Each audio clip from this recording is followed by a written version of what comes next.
لله نحمده ونستعينه ونستغفره ونؤمن به ونتوكل عليه ونعوذ بالله من شرور أنفسنا ومن سيئات أعمالنا من يهده الله فلا مضل له ومن يضلله فلا هادي له ونشهد أن لا إله إلا الله وحده لا شريك له ونشهد أن سيدنا وسندنا ونبينا ومولانا محمدا عبده ورسوله صلى الله تعالى عليه وعلى آله وأصحابه وبارك وسلم تسليما كثيرا أما بعد فأعوذ بالله من الشيطان الرجيم بسم الله الرحمن الرحيم إن تعدوا نعمة الله لا تحصوها وقال الله سبحانه وتعالى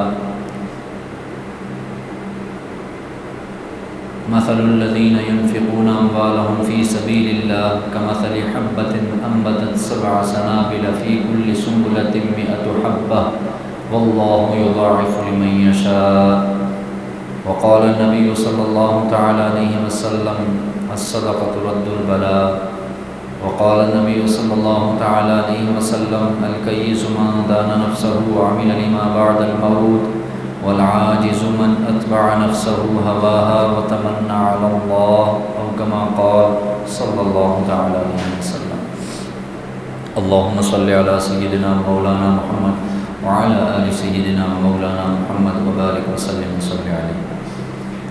قرآن مجید کی آیات اور رسول اللہ صلی اللہ علیہ وسلم کی احادیث مبارکہ تلاوت کی ہیں۔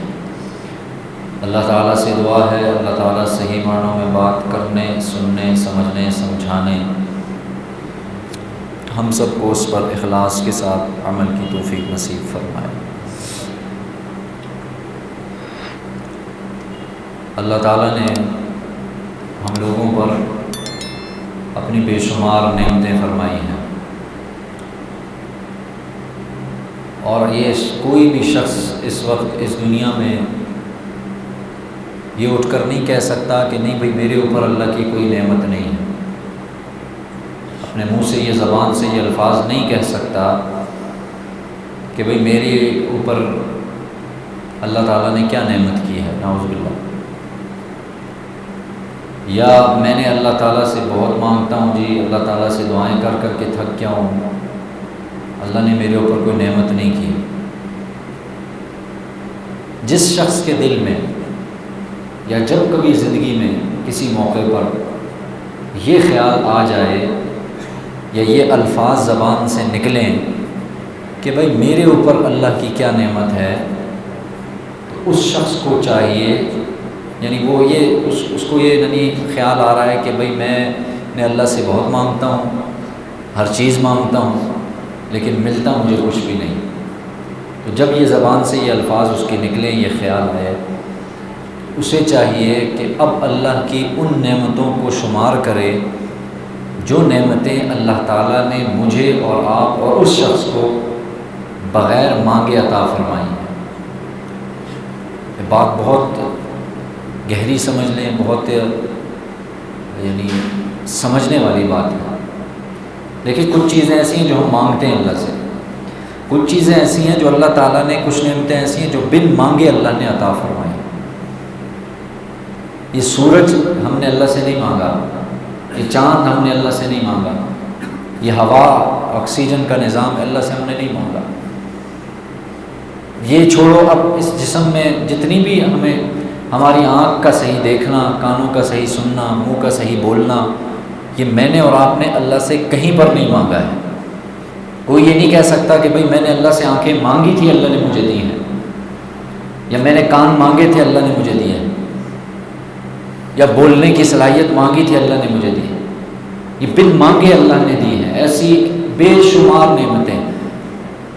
اسی چیز کو اللہ تعالیٰ نے قرآن مجید میں ایک دعوے کے ساتھ، ایک چیلنج کے ساتھ ذکر فرمایا ہے۔ ظاہر ہے جب اللہ کی ذات کوئی چیلنج دیں یا کوئی دعویٰ فرمائیں تو پھر آدمی سوچے کہ واقعتاً اس میں کوئی بات ہے کہ اللہ تعالیٰ ایک چیلنج دے رہے ہر انسان کو، ہر شخص کو۔ تعدوا نعمت اللہ لا تحصوها، اگر تم اللہ کی نعمتوں کو شمار کرنا چاہو، گننا چاہو، تو لا تحصوها، تم انہیں شمار نہیں کر سکتے۔ ظاہر ہے یہ ایک ایسا جملہ ہے کہ آپ وقتی طور پہ شمار کر لیں گے، ہاں جی میں شمار کرنے بیٹھا ہوں، یہ آنکھیں دی ہیں، اور پھر یہ کان دیے ہیں، یہ زبان دی ہے، یہ دماغ دیا ہے، یہ دل دیا ہے، پھر ظاہری طور پر یہ سورج، چاند، ستارے، ہوا اور دیگر، تو کوشش کریں آپ، ایک جگہ ایسی آئے گی کہ آپ لگے گا میں نے گن لیا ہے، فوراً اگلے ہی لمحے آپ کو پتہ چلے گا نہیں بھائی ابھی بہت سی رہتی ہے۔ قرآن کا چیلنج ہے، غلط ہو نہیں سکتا، ہماری عقل غلط ہو سکتی ہے، شمار غلط ہو سکتا ہے، قرآن نے جو الفاظ بیان فرما دیے وہ غلط نہیں ہو سکتے۔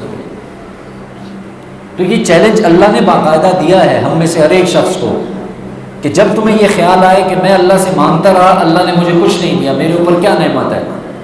عورتیں یہ کہتی ہیں ہمارے اوپر کیا نعمت ہے، آج کل کے نوجوان یہ کہتے ہیں جی ہمیں کیا نعمت ملی ہے، تو وہ فوراً اس چیز کو دیکھیں کہ بھائی اللہ نے اتنا کچھ دے دیا کہ جس میں نہ ہم نے مانگا، نہ کوئی بات کی، نہ درخواست کی، بے شمار نعمتیں اللہ نے ایسی عطا فرما دی۔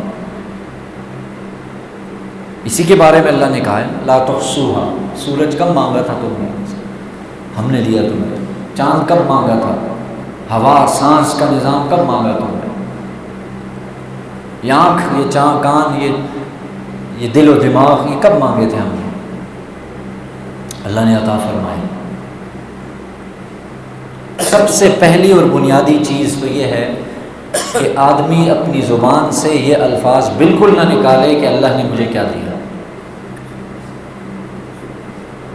پھر دوسری اگلی چیز دیکھیں، اللہ نے جتنی نعمتیں دی ہیں ہمیں، میرے پاس ہے، آپ کے پاس ہے، جتنوں کے پاس، سارے تمام ہمارے پاس جتنی بھی نعمتیں ہیں، اگر ان نعمتوں میں برکت ہوگی تو وہ نعمتیں ہمارے لیے سکون کا باعث بنیں گی، اگر ان نعمتوں میں برکت نہیں ہوگی تو نعمتیں پوری ہوگی، نعمت میں کمی نہیں آئے گی، لیکن اللہ تعالیٰ کی طرف سے سکون، چین، اطمینان وہ اللہ تعالیٰ لے لیں۔ برکت اسی کا نام ہے، برکت خیر کا نام ہے، بھلائی، برکت۔ دیکھیں ہم جس علاقے میں کہہ لیں یا جس معاشرے میں رہتے ہیں، جس ملک میں رہتے ہیں، اکثر لوگ جانتے ہوں گے یہ تو علاقہ سارا پانی، نیچے پانی تھا، 30-40 فٹ 50 فٹ کے بعد پانی نکل آتا تھا، صاف پانی بھی ہوتا تھا۔ اب دیکھو زمین وہی ہے، کوئی سوچ سکتا تھا کہ جو پہلے بزرگ بیٹھے ہوئے یہ سوچ بھی نہیں سکتے تھے کہ ہم پانی پیسوں کا خریدیں گے، یہ تصور بھی نہیں تھا۔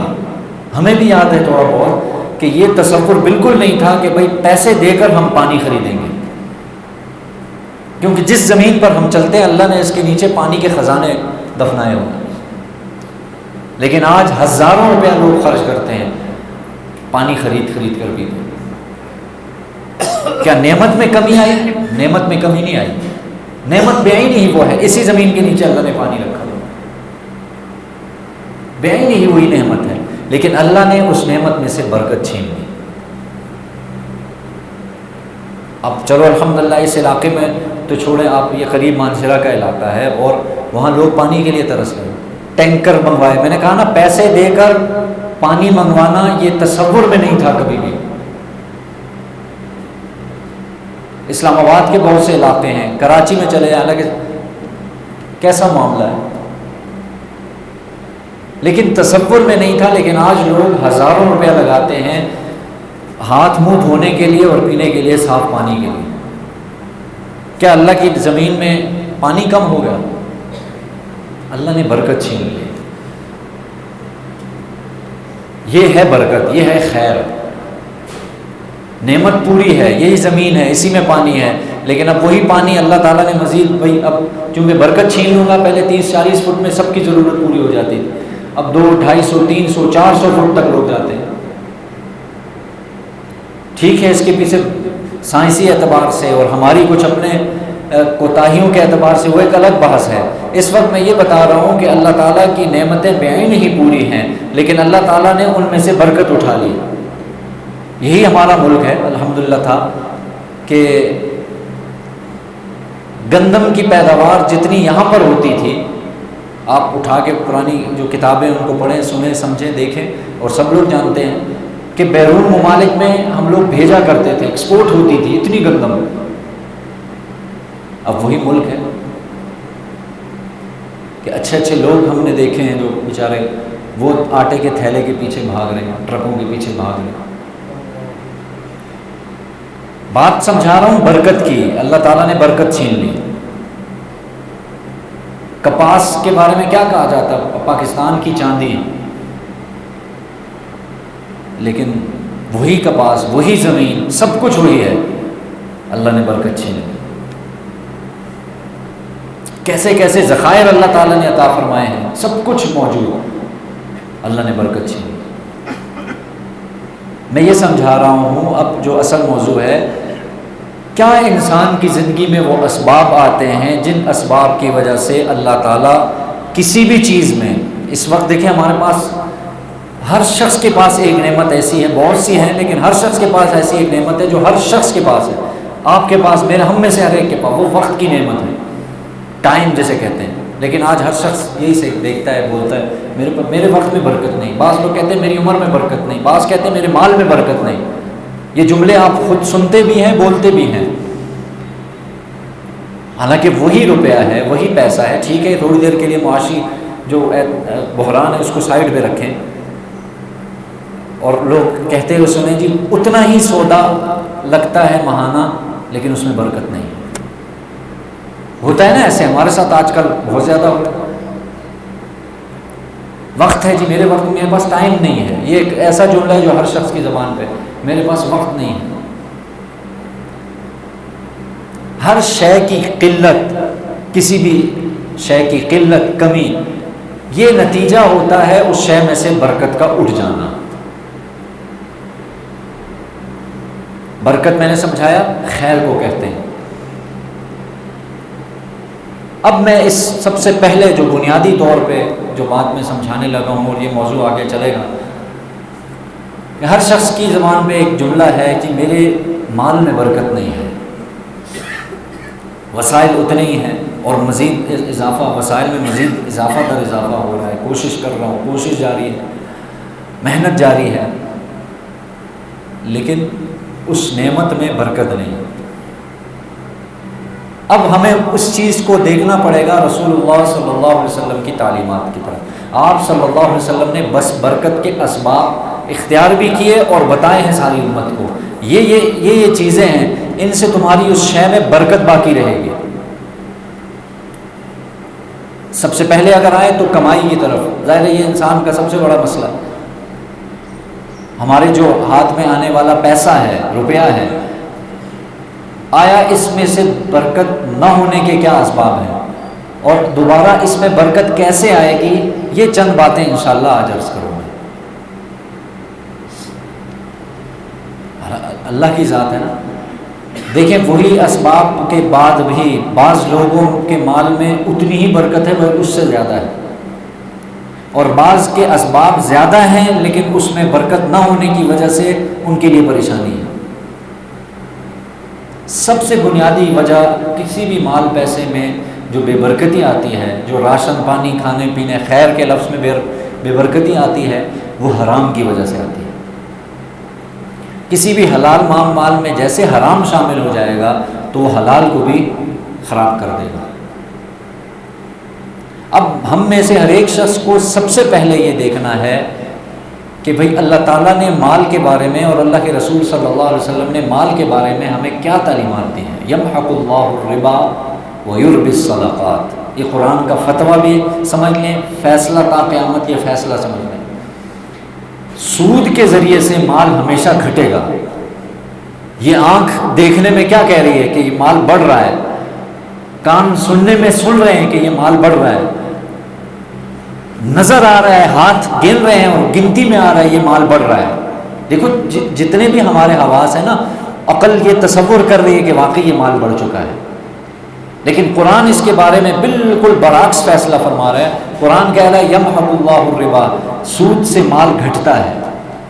تمہاری گویا آنکھ بھی دھوکے میں ہے، تمہارے چورے حواس خمسہ یہ دھوکے میں ہے۔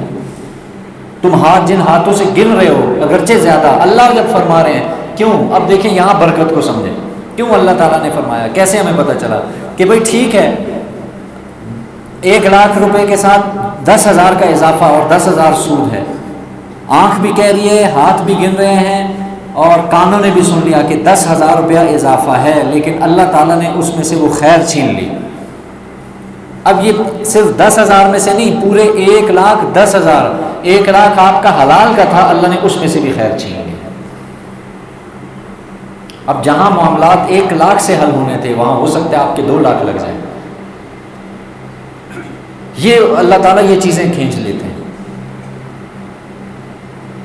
تو پہلا اور بنیادی چیز اپنے مال میں سے حرام کو ہٹائیں، جس جہاں سودی معاملات جہاں ہیں بند کر دیں، وہیں فریز کر دیں، ختم۔ اگر آپ میں سے ہر ایک شخص یہ چاہتا ہے کہ بھئی میرے مال میں برکت دوبارہ لوٹ آئے، جب جیسے پہلی برکت تھی دوبارہ لوٹ آئے، تو سب سے پہلے اپنے مال میں سے حرام کو بالکل سائڈ پہ ختم، آج کے بعد حرام نہیں کسی بھی شکل میں۔ دوسری چیز، جن جگہوں پر اللہ تعالیٰ نے خرچ کرنے کا حکم دیا ہے وہاں پہ آپ خرچ کریں، جہاں سے اللہ نے خرچ کرنے سے منع کیا ہے وہاں خرچ کرنے سے رک جائیں، آپ کے مال میں برکت آ جائے۔ قرآن، یہ بھی قرآن کا فیصلہ ہے، حتمی فیصلہ ہے۔ مثل الذین ينفقون اموالهم فی سبیل اللہ۔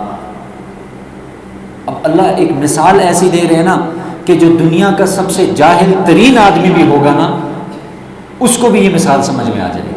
مثال اللہ نے ایسی دی، یعنی بہت نیچے اللہ تعالیٰ نے یوں سمجھنے کہ امت کا جو سب سے جاہل ترین طبقہ ہو، جس کو کچھ نہیں پتا، سفید ان پڑھ جسے ہم کہتے ہیں، اس شخص کو بھی اس آیت کا مفہوم، مطلب اور معنی سمجھ میں آ جائے جو اللہ نے مثال دی ہے۔ مثل الذین ينفقون اموالهم فی سبیل اللہ، مثال دے کے اللہ، مثال ان لوگوں کی جو اپنے مال کو اللہ کے راستے میں خرچ کرتے ہیں۔ اب یہاں پہ ایک بہت بڑا مسئلہ آپ میں سے ہر ایک شخص کے ذہن میں آئے گا، میرے ذہن میں آئے گا، آتا ہے ہر ایک شخص کے، یار یہ اللہ کا راستہ، ادھر مولوی صاحب گھر میں آٹا نہیں ہے، چاول نہیں ہے، دال نہیں ہے، آپ کہہ رہے ہیں اللہ کے راستے میں خرچ کرو، بیوی بچوں کو بھوکا مار دیں۔ سوال ذہن میں آئے گا نا کسی نہ کسی اعتبار سے۔ آج کل حالات ایسے ہیں کہ ہم کہاں سے صدقہ دیں، کہاں ہم اللہ کے راستے میں دیں؟ اپنی بیوی، اپنے بچے، والدین، بھائی بہن، اتنے افراد ہیں، یہ بھوکے مر رہے ہیں، ان کا آٹا نہیں پورا ہو رہا، دال چاول چینی نہیں پورا، آپ کہہ رہے ہیں اللہ کے راستے۔ دیکھیں اب اس کو اسی وجہ سے کہا جائے قرآن مجید کو سمجھنے کی کوشش کی جائے۔ وہ سمجھنا خود سے نہیں ہو سکتا، وہ سمجھنا کسی نہ کسی حلقوں میں بیٹھ کر ہوگا، کسی سے سمجھنا پڑے گا ہمیں، کیونکہ اس کو کسی نے سمجھایا، آپ کو ہمیں کسی نے سمجھایا بتایا نہیں کہ بھئی دیکھو جو آپ مال خرچ، میں نے ایک لفظ کہا ہے، جہاں اللہ نے حکم دیا ہے مال خرچ کرنے کا وہ حقیقت میں اللہ کا راستہ ہے۔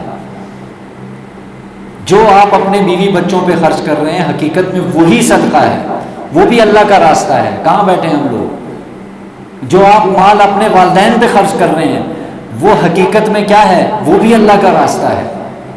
جتنے جائز امور ہیں، جن جن جگہوں پہ اللہ نے حکم دیا ہے خرچ کرو، جو اس شخص جگہ پہ خرچ کر رہا ہے حقیقت میں وہ اللہ کا راستہ ہے۔ کتنی آسان دین ہے، کتنی آسان بات ہے۔ اب اس کے لیے ضروری نہیں کہ آپ جائیں جی باہر کہیں جائیں اور پھر جا کے، آج کل حالات ایسے ہیں، تو کتنا آسان دین ہے، کتنی آسان چیز ہے کہ بھئی آپ بیوی بچوں پہ تو خرچ کر ہی رہے ہو، تو جو آپ خرچ کر رہے ہو وہ حقیقت میں اللہ کا راستہ ہے، اپنے بیوی بچوں کو حلال مال کھلانا، ان کا پیٹ بھرنا، باہر جانے کی کیا ضرورت۔ پھر فقہی مسائل آئیں گے، جو واجبی صدقات ہوں گے، نظر کے صدقات ہوں گے، صدقہ فطر ہوگا، زکوٰۃ ہوگا، یہ الگ ہے۔ اس وقت اللہ تعالیٰ صرف یہ بیان فرما رہے ہیں ان لوگوں کی مثال جو اللہ کے راستے میں خرچ کرتے ہیں اپنے مالوں کو۔ دیکھیں دوسری جگہ قرآن نے وضاحت کر دی، یسألونک عن، ذہن سے آیت نکل گئی، قرآن میں اس کا ترجمہ ہے کہ بھئی یہ لوگ آپ سے پوچھتے ہیں کہ ہم کہاں خرچ کریں، یہ خرچ کرنا کیا ہے؟ یسألونک ماذا تنفقون کہ یہ آپ سے پوچھتے ہیں کہ ہم لوگ کہاں خرچ کریں، کیا خرچ کریں.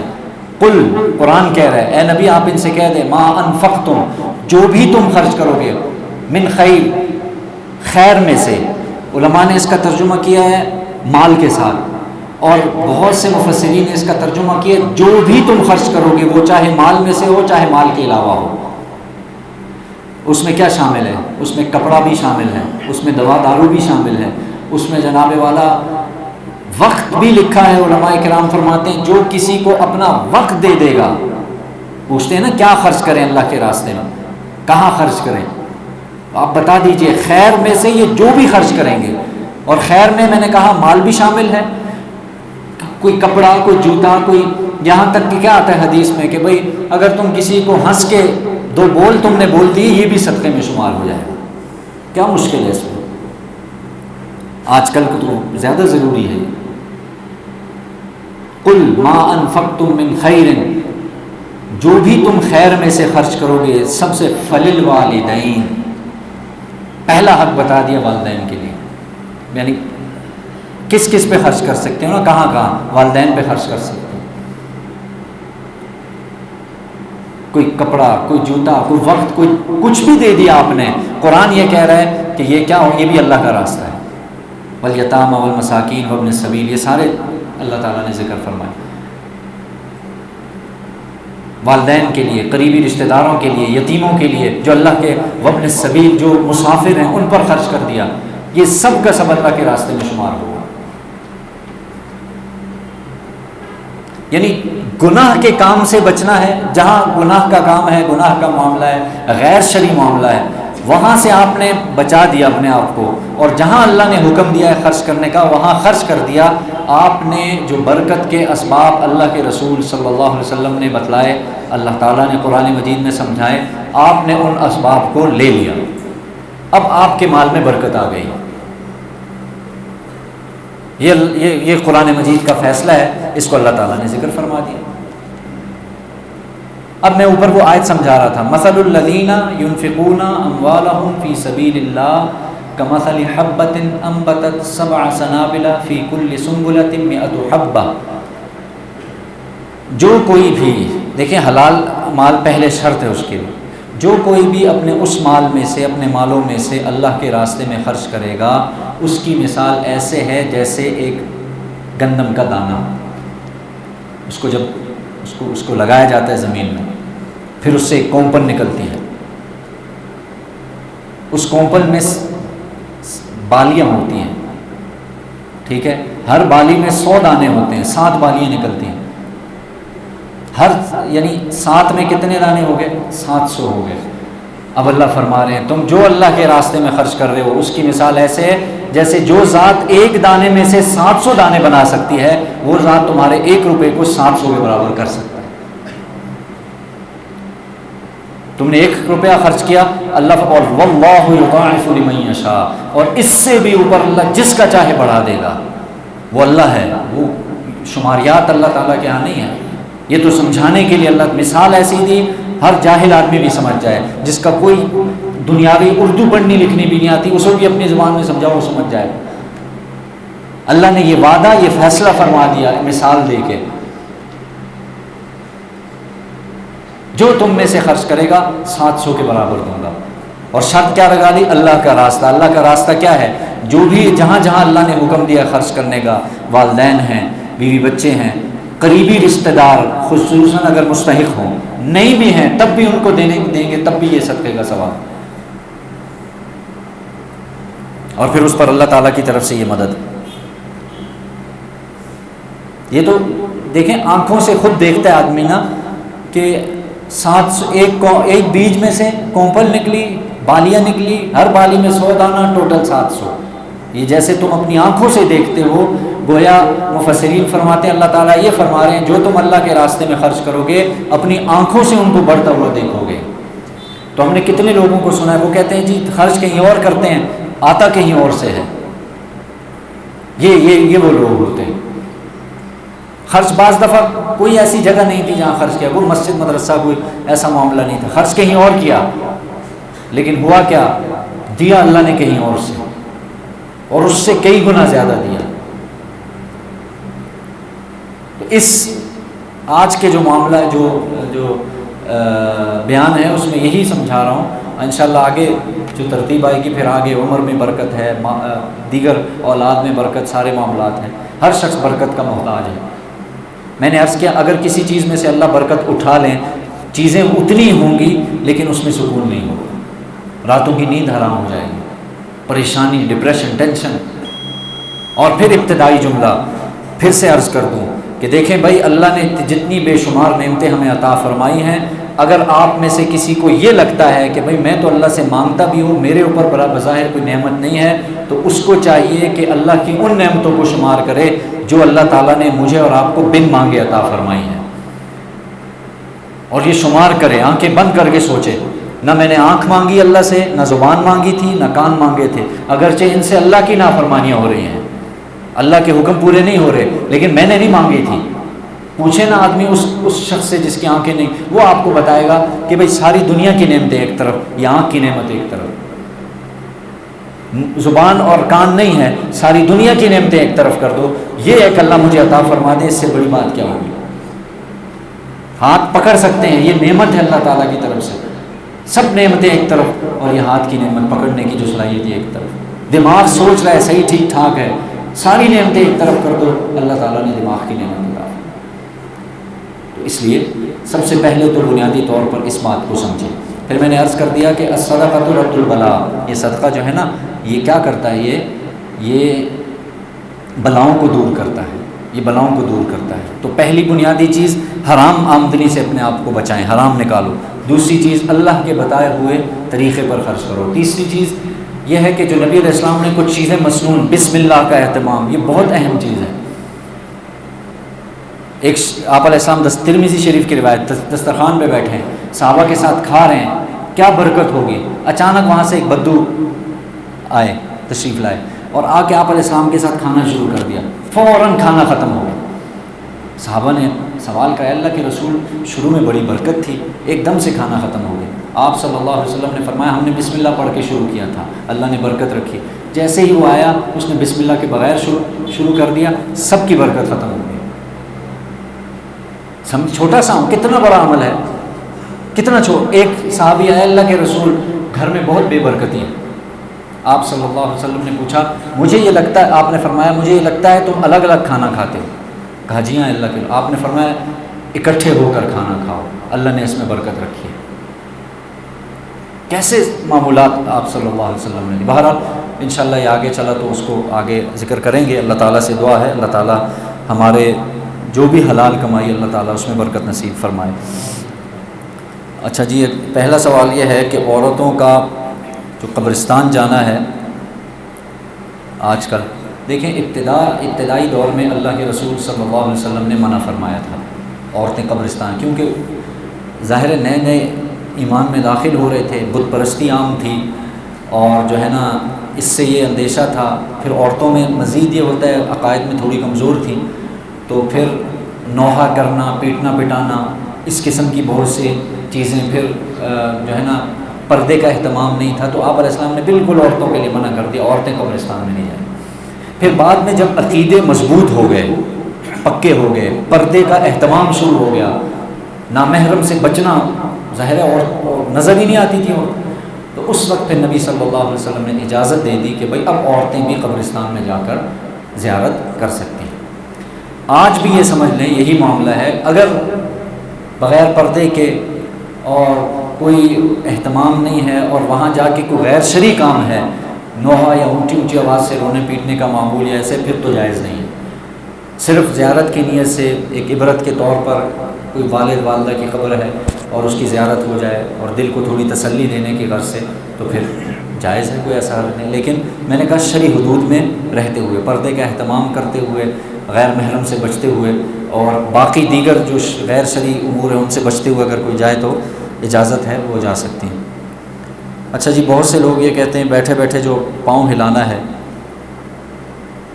ہم نے تو سنا تھا جو بیٹھے بیٹھے ایسے نہیں پاؤں ہلا رہے، ایسے حرکت میں لاتے ہیں، تو ہم نے یہ سنا تھا کہ بھائی یہ شیطان کو جھولا دینا والے کا، تو بہت عرصے تک یہ ذہن میں تھا۔ لیکن ہمارے استاد صاحب وہ کہتے ہیں بھائی اگر جھولا لے رہے تو لینے دیں اسے نا، آپ کا کیا حرج ہوگا.